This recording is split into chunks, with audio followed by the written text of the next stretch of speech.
The human fleet approached the Korth planet killer like a swarm of angry wasps facing a mountain.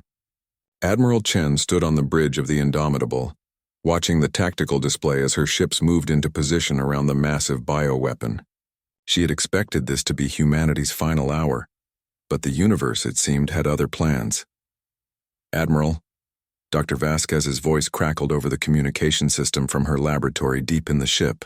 "I think I have found something. The planet killer's bio-neural network has a weakness." "Explain quickly, Doctor." "We have 16 hours before it reaches Zephyros Prime. The weapon is using a modified version of the Korth hive mind technology, but scaled up to planetary size. If we can inject our neural virus directly into its core systems, we might be able to turn it against the Korth homeworlds instead." Chen felt a cold smile cross her face.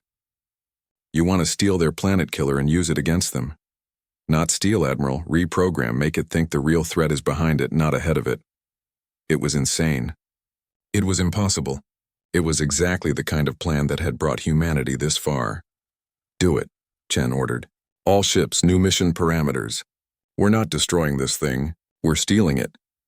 The battle that followed would be remembered as the most audacious military operation in galactic history. Human ships swarmed around the planet killer like antibodies attacking a virus, their boarding pods cutting through bioarmor that could withstand planetary bombardment.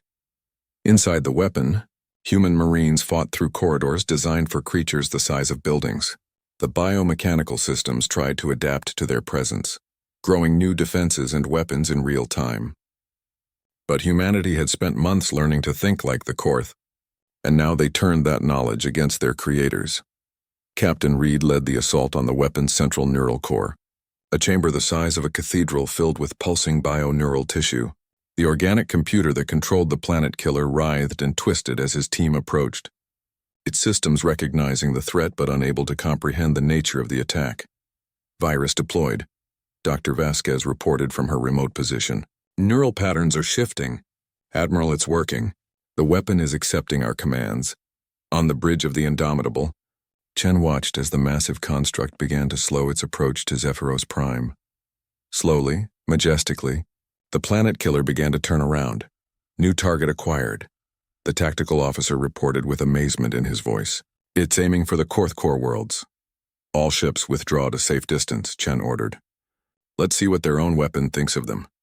The planet killer accelerated toward Korth space, its biomechanical systems singing with redirected purpose.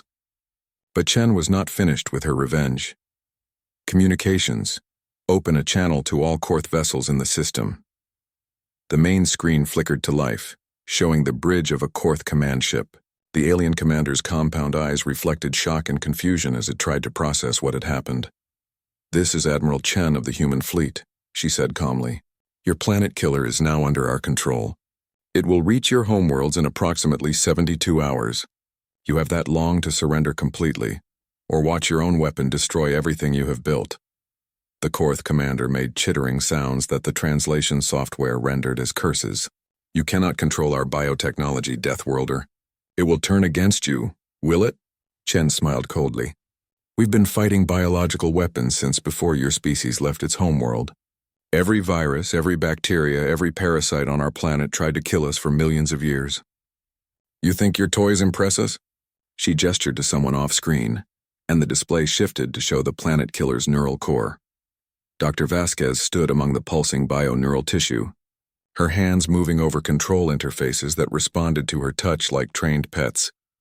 "Your weapon obeys us now," Chen continued. "Just like your ships obeyed us when we reprogrammed their neural networks. Just like your hive mind obeyed us when we introduced chaos into your collective consciousness. You are not the apex predators you believe yourselves to be. You are simply another biological system to be understood and controlled." The surrender came 6 hours later. Korth fleets across 3 sectors laid down their weapons and submitted to human oversight. The planet killer was turned away from populated worlds and sent into the outer darkness, its destructive power neutralized forever. The war was over, but victory brought new challenges. 3 months after the fall of the Korth hegemony, Ambassador Lyrathis stood once again before the Galactic Council. The chamber looked the same, but everything else had changed. Where once she had pleaded for help from peaceful species, now she faced beings who had been transformed by witnessing humanity's methods. The Terran fleet departs tomorrow, she announced. Admiral Chen has declared their mission complete. Good, said Counselor Thren, her insectoid features showing relief. We can return to civilized governance. Can we? Asked Minister Telvar. The Korth are gone, yes. But there are other threats in the galaxy. Other species that see weakness in our peaceful ways. He was right, and they all knew it. The human intervention had sent shockwaves through the galactic community. Predator species that had been held in check by the balance of power now saw opportunity in the chaos. Pirates, slavers, and worse were already moving to fill the vacuum left by the Korth defeat. What do you propose? Laerithus asked. I propose we learn from our saviors, Telvar replied. The humans offered to share their military technologies, their tactical knowledge. Perhaps it is time we stop being victims. The debate that followed lasted for days. Half the council wanted to return to their peaceful ways, believing that humanity's methods were too dangerous to adopt. The other half argued that pacifism was a luxury they could no longer afford. In the end, it was the children who decided the matter. Young beings from across the Confederation came to testify before the council. Zephyrian crystals who had watched their parents die, aquatic youngsters who had been orphaned by bioweapons, insectoid larvae who had survived only because human medical teams arrived in time. They spoke with voices that carried the weight of experience no child should have. They had seen what happened when good people did nothing in the face of evil. They had learned that sometimes the only way to preserve peace was to be prepared for war. I want to serve on the new ships, announced Kelithes, a young Zephyrian whose parents had died in the first Korth attack. I want to learn how to protect others the way the humans protected us. One by one, they all said the same thing. They wanted to join the new fleet that was being proposed. They wanted to learn from humanity's example. They wanted to make sure that no species would ever again face extinction, while the galaxy debated proper procedures. And so the Terran Memorial Fleet was born. The ships were a fusion of technologies: Zephyrian crystal matrices for communication, aquatic biofilters for life support, human weapons and tactics for combat effectiveness. They were crewed by volunteers from every species, united by a single purpose: to stand guard against the darkness. Ambassador Laerithus commanded the first ship, the Unity. As she stood on its bridge watching the stars through viewports that had been designed to human specifications, she thought about the strange turns that fate could take. A year ago, she had been a diplomat in a peaceful confederation, believing that all conflicts could be resolved through negotiation. Today she was a military commander of a warship designed to fight and win against any threat. Ambassador, her communications officer announced, "We're receiving a message from Admiral Chen." The human's face appeared on the main screen, transmitted from the bridge of the Indomitable as it prepared to jump back to Earth. She looked tired but satisfied, like someone who had completed a difficult but necessary task. "Ambassador Laerithus," Chen said with a smile, "I wanted to congratulate you on your new command. The Unity is a beautiful ship. Thank you, Admiral. Your people's contributions to its design were essential. I hope you never have to use them. But if you do, remember what we taught you. The strong exist to protect the weak. Never let anyone convince you that strength and compassion cannot coexist. What will your people do now?" Laerithus asked. Chen's expression grew distant. "We go home. We tend our gardens and raise our children and hope that the galaxy has learned what we came to teach. But we will be watching. And if someone else decides to threaten peaceful species..." She did not finish the sentence. She did not need to. "The universe is a dangerous place," Chen continued. "But it is also beautiful and worth protecting. You understand that now. Make sure your children understand it too." The transmission ended and the human fleet jumped to hyperspace, returning to their death world to await the next crisis that would require their terrible efficiency. Laerithus stood on the bridge of the Unity, surrounded by beings who had learned to be warriors in the cause of peace. Outside, the stars beckoned with infinite possibility and infinite danger. Behind them, the memorial wall in the ship's central corridor bore names from 100 worlds, those who had died so that others might live. At the bottom, in simple letters that somehow managed to convey both humility and determination, were the words that had become the fleet's motto: "We stand watch, so others may dream." Cain Reaper crawled through the rocky terrain of Afghanistan, his rifle steady in his hands. The night air was cold against his face as he moved toward the target building. His team of 4 Navy SEALs followed behind him, silent as shadows. They had done this mission 100 times before. "Overwatch in position," whispered Jackson through the radio. "Copy that," Kane replied quietly. He checked his watch. 2 in the morning. Perfect timing for their assault on the terrorist compound. The mission was simple. Get in, capture the target, and get out. Kane had been doing these operations for 15 years. He was good at his job. Very good. But tonight felt different. Kane stopped and held up his fist. His team froze. Something was wrong. The air felt strange, like before a thunderstorm. His skin tingled with electricity that should not be there. Then the sky lit up. Bright lights appeared above them, brighter than the sun. Kane squinted and raised his hand to block the light. The lights were not from planes or helicopters. They were perfectly round and made no sound at all. "What the hell is that?" Martinez whispered. Kane grabbed his radio. "Command, we have unknown aircraft above our position.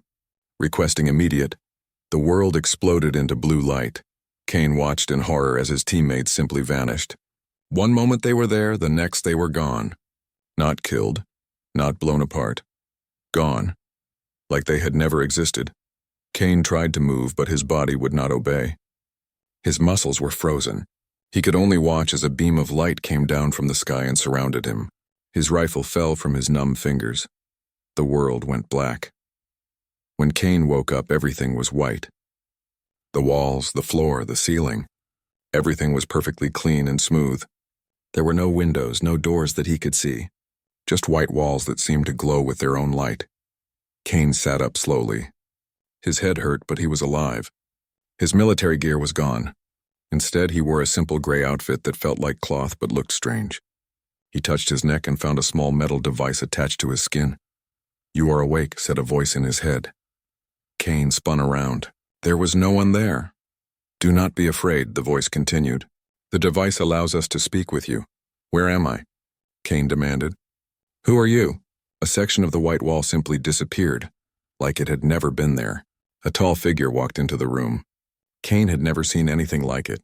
The creature was nearly 7 feet tall and very thin. Its skin was gray and smooth like polished stone. Its head was large and egg-shaped with huge black eyes that seemed to look right through him. It had no nose, just 2 small holes and a tiny mouth. "I am Zethros," the creature said without moving its mouth. The voice came directly into Kane's mind. "I am a scientist of the Vectar Empire. You are aboard our research vessel." Kane stood up slowly. His training kicked in. "Assess the threat. Find the exits. Plan escape routes. What do you want with me?" Kane asked. "We collect specimens from different worlds," Zethros explained. "Your species is new to us. We wish to study you and add your genetic information to our database. My team, they resisted. They were terminated. You, however, were unconscious and posed no threat. We decided to preserve you for study." Kane felt anger rise in his chest, but he kept his face calm. Getting angry would not help him now. He needed information. "How long have I been here?" 3 of your weeks. You were in stasis while we traveled." Kane's heart sank. 3 weeks. He was probably thousands of miles from Earth by now, maybe more.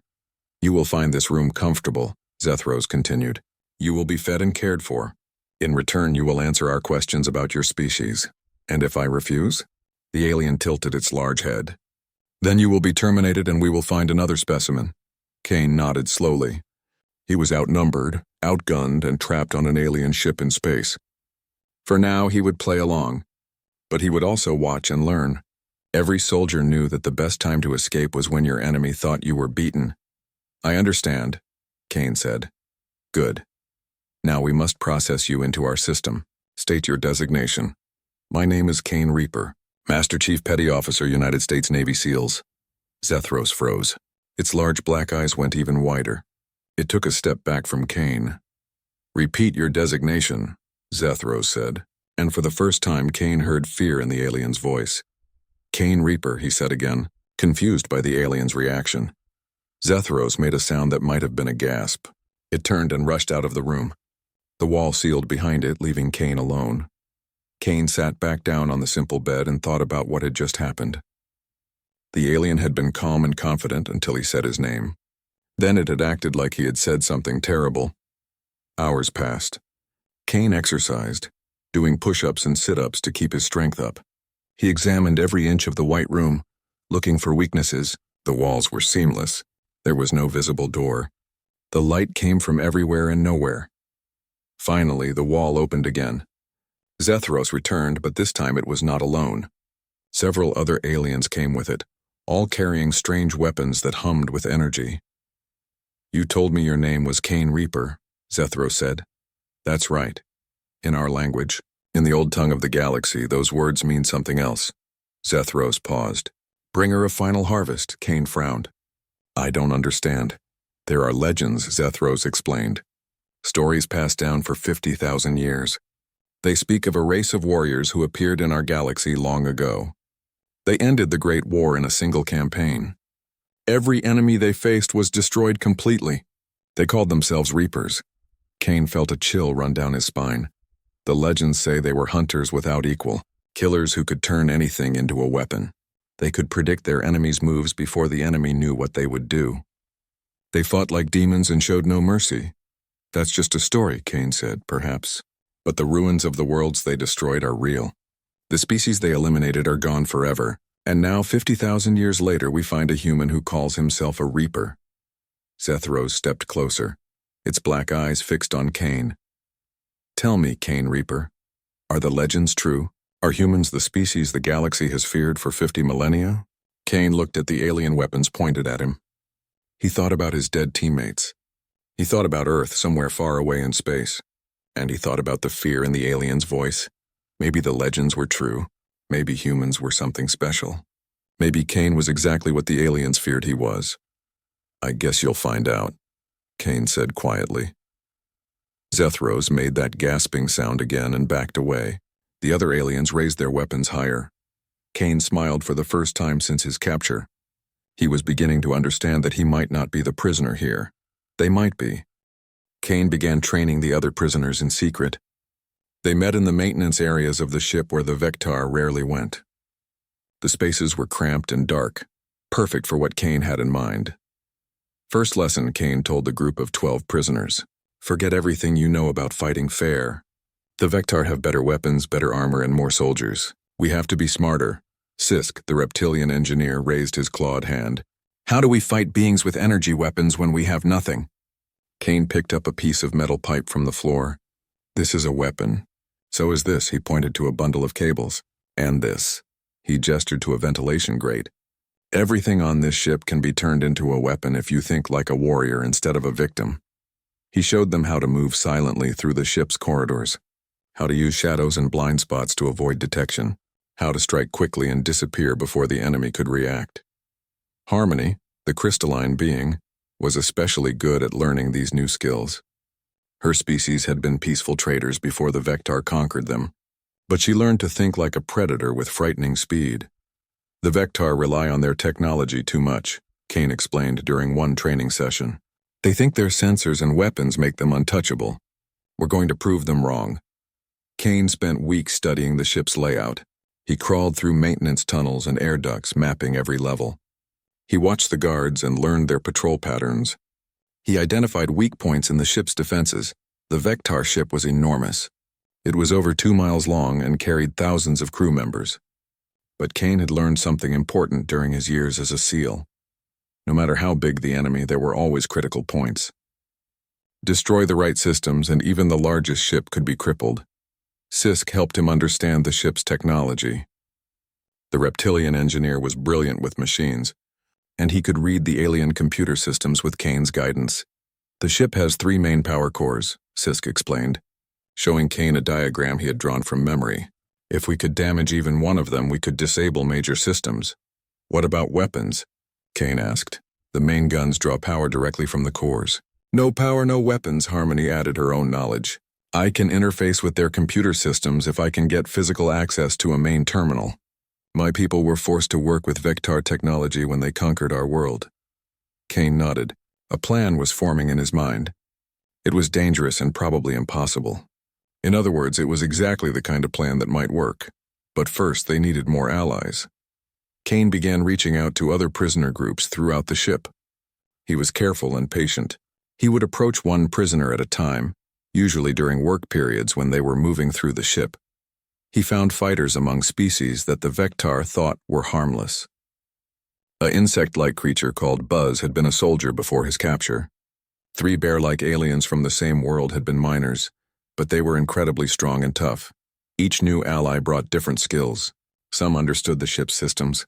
Others knew where weapons were stored. A few had information about the guards' weaknesses. Kane taught them all the same lessons: how to think like guerrilla fighters, how to use the enemy's strength against them, how to turn a spaceship into a battlefield that favored the weak over the strong. Meanwhile, his reputation among the Vectar continued to grow. Commander Kazdul tested him almost daily now, creating more and more difficult combat scenarios. Kane won every single one. The victories were becoming a problem for the Vectar command. The ship's crew whispered about the human who fought like a demon. Some guards refused to work near the prisoner sections. Others demanded extra weapons when they had to interact with Kane. Zethros, the scientist, was becoming more nervous with each passing day. He met with Kane regularly now, asking endless questions about human history and capabilities. "Your species is unlike anything we have encountered," Zethros said during one of their sessions. "You adapt to any situation. You learn from every defeat. You never surrender." "That's what makes us dangerous," Kane replied. "Commander Kazdul believes you are just one exceptional individual. He thinks most humans would be as easy to conquer as any other species." Kane smiled coldly. "He's welcome to find out how wrong he is." "That may happen sooner than you think," Zethros said. "The commander has sent a message to the Empire. He wants permission to visit your homeworld." Kane felt ice run through his veins. "What did you tell them about Earth?" "Everything. Your planet's location, its defenses, the size of your military forces. The Empire is very interested in conquering a world full of Reapers." "When?" "The approval came yesterday. We will reach your solar system in 30 of your days." Kane kept his expression calm, but inside his mind was racing. 30 days. He had 30 days to take control of this ship and warn Earth about the invasion. It seemed impossible, but Kane had done impossible things before. That night he called together all his allies. Nearly 50 prisoners gathered in the largest maintenance area they could find. Representatives from a dozen different species, all united by their hatred of the Vectar and their belief in the human who had given them hope. "The Vectar are planning to invade my homeworld," Kane told them. "We have 30 days to stop them." "How?" asked Buzz, his insect voice clicking with anxiety. "There are thousands of them and only 50 of us." "Numbers don't matter if you hit the right targets," Kane replied. "We're going to take this ship." The prisoners stared at him in shock. Even his closest allies seemed stunned by the boldness of the plan. "It's impossible," Harmony said. "The Vectar have weapons, armor, training." "They have all of those things," Kane agreed. "But they don't have what we have." "What do we have?" Sisk asked. Kane looked around at the gathered aliens. Soldiers and engineers, traders and farmers. Beings from worlds across the galaxy who had been beaten down and enslaved. But in their eyes he saw something the Vectar had overlooked.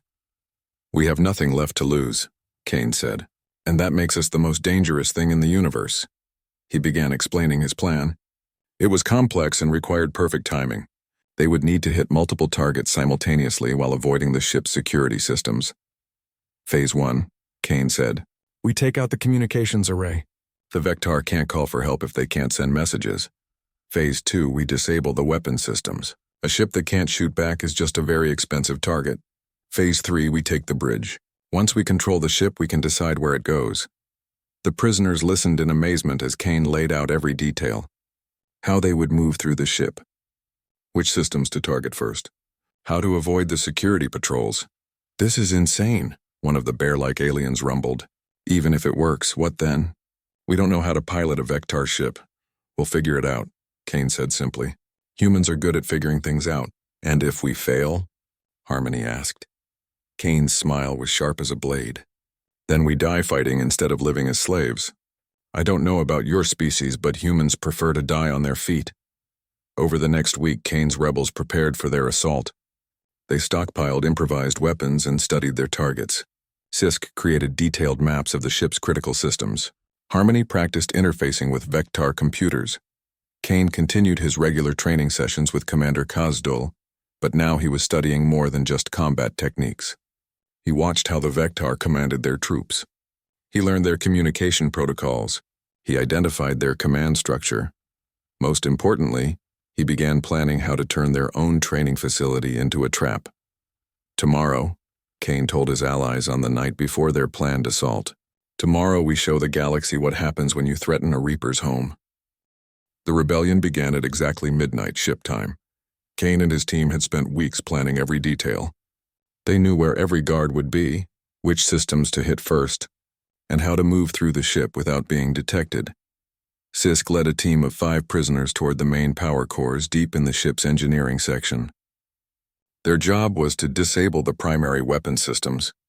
Harmony took 3 others toward the communications array. Her crystalline form could interface directly with the Vectar computers and shut down their ability to call for help. Kane kept the largest group with him. Their target was the most dangerous, the ship's command center where Commander Kazdul and his elite guards were stationed. But first, Kane had a personal mission to complete. He moved through the maintenance tunnels alone, crawling through spaces barely wide enough for his human body. The Vectar were too large to follow him here. These tunnels were his highway through their ship. Kane emerged near the training facility where he had fought so many times before. Tonight it would serve a different purpose. Commander Khazad-dûl was waiting for him just as Kane had planned. The alien commander was paranoid and suspicious. He had increased security around the ship and was personally checking all the important areas. "Reaper," Khazad-dûl said as Kane stepped into the training room, "you are not scheduled for combat trials tonight." "I wanted to practice," Kane replied, moving casually toward the equipment storage area. "Practice for what?" Kane smiled. "For killing you." Khazad-dûl reached for his weapon, but Kane was already moving. He grabbed a training device and hurled it at the alien commander, while diving behind a barrier. Energy bolts sizzled through the air where he had been standing. "Guards," Khazad-dûl shouted. 4 Vectar soldiers rushed into the room, their weapons ready, but Kane had spent weeks studying this facility. He knew every corner, every piece of equipment, every hiding place. Kane used the training obstacles like a maze, appearing and disappearing as he struck at the guards. He had turned their weapon storage into a trap, rigging several devices to overload when activated. Blue energy crackled through the room as alien weapons exploded. One guard went down when Kane used a cable to trip him into an electrified barrier. Another fell when Kane dropped a heavy training weight on him from above. The third guard fired wildly, trying to track Kane's movements but only succeeded in damaging the room's own systems. Kane appeared behind the 4th guard like a ghost. A quick strike to the neck and the alien collapsed unconscious. Now it was just Kane and Commander Khazad-dûl. "Impossible," the alien commander snarled. "You are just one being. How can you defeat my best soldiers?" "Because you trained them to fight aliens," Kane replied, circling the commander. "You never taught them to fight humans." Khazad-dûl was bigger and stronger than Kane, and his armor made him nearly invulnerable to improvised weapons. But Kane had advantages too. He was faster, smarter, and much more experienced at this kind of fighting. The battle between them lasted nearly 10 minutes. Khazad-dûl tried to use his superior strength and reached to overwhelm Kane. But Kane used the alien's own tactics against him, turning the training facility into his weapon. He lured Khazad-dûl into overextending himself, then used the alien's momentum to send him crashing into walls and equipment. He turned the room's own training devices into traps, electrocuting and stunning the commander repeatedly. Finally, Kane managed to get behind Khazad-dûl and wrap a cable around the alien's throat. The commander struggled, but Kane held on like a vice, cutting off the alien's air supply. "The legends were true," Kane whispered as Khazad-dûl collapsed. "Humans are the Reapers, and you just learned why the galaxy fears us." Meanwhile, throughout the ship, Kane's allies were striking their own targets. Sisk's engineering team had reached the power cores. The reptilian aliens' knowledge of technology proved invaluable as they systematically disabled the ship's main weapons. Without power, the massive energy cannons that could destroy entire cities went silent. Harmony's team successfully infiltrated the communications center, the crystalline being interfaced directly with the Vectar computers, using her natural abilities to shut down their communication systems. The ship was now blind and mute, unable to call for help or coordinate with other vessels. But the most important battle was just beginning. Kane gathered his remaining allies and moved toward the ship's bridge. This would be the hardest fight of all. The bridge was heavily defended, and the remaining Vectar officers would fight desperately to maintain control.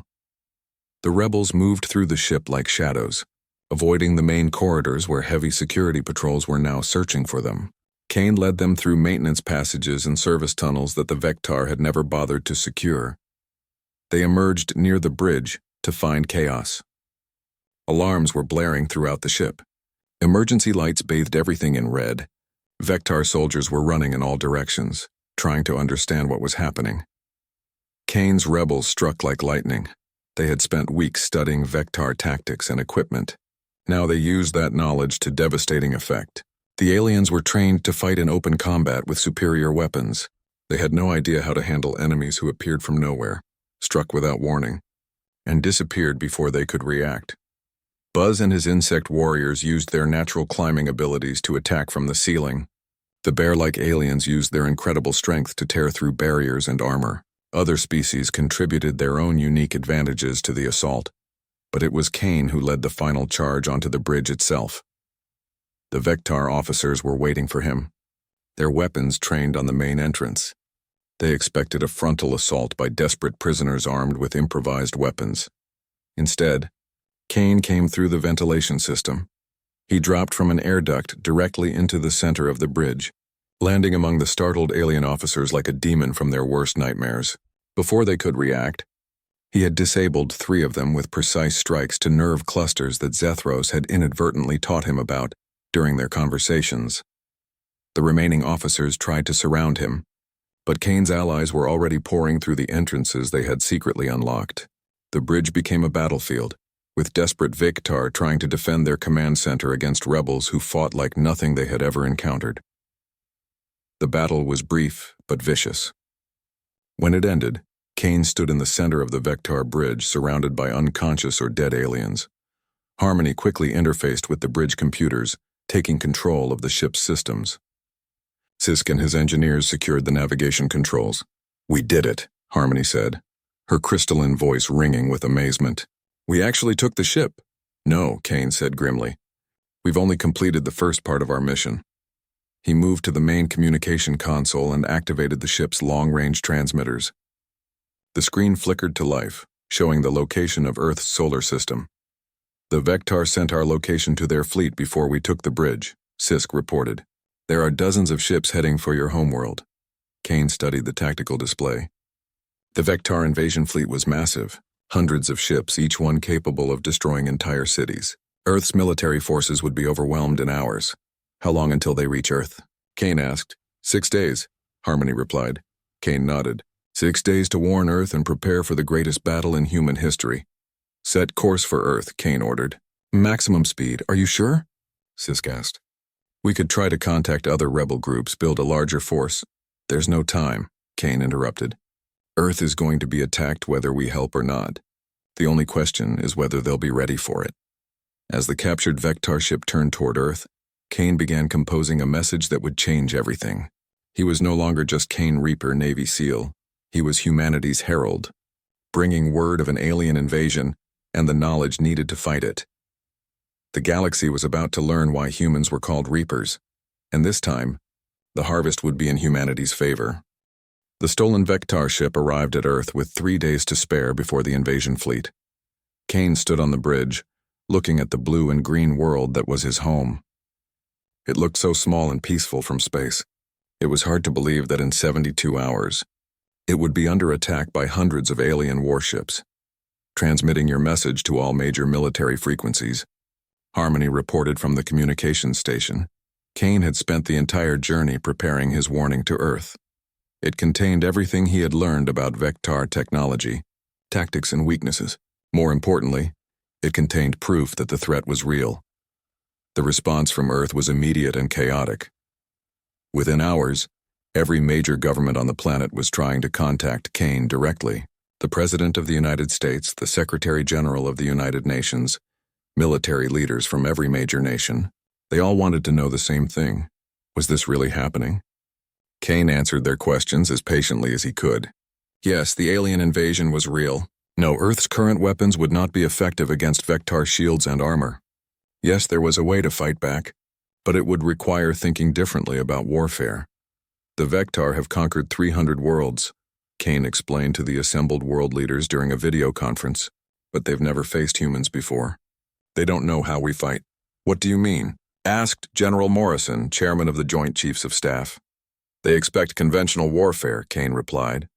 Organized military forces using standard tactics. They've never dealt with guerrilla fighters, asymmetric warfare, or enemies who refuse to follow the rules. Kane shared everything he had learned about Vectar technology. Their ships were powerful but designed for fighting other conventional forces. Their soldiers were well-trained but inflexible in their thinking. Their weapons were devastating but required direct line of sight. We can't match their technology, Kane admitted, but we don't have to.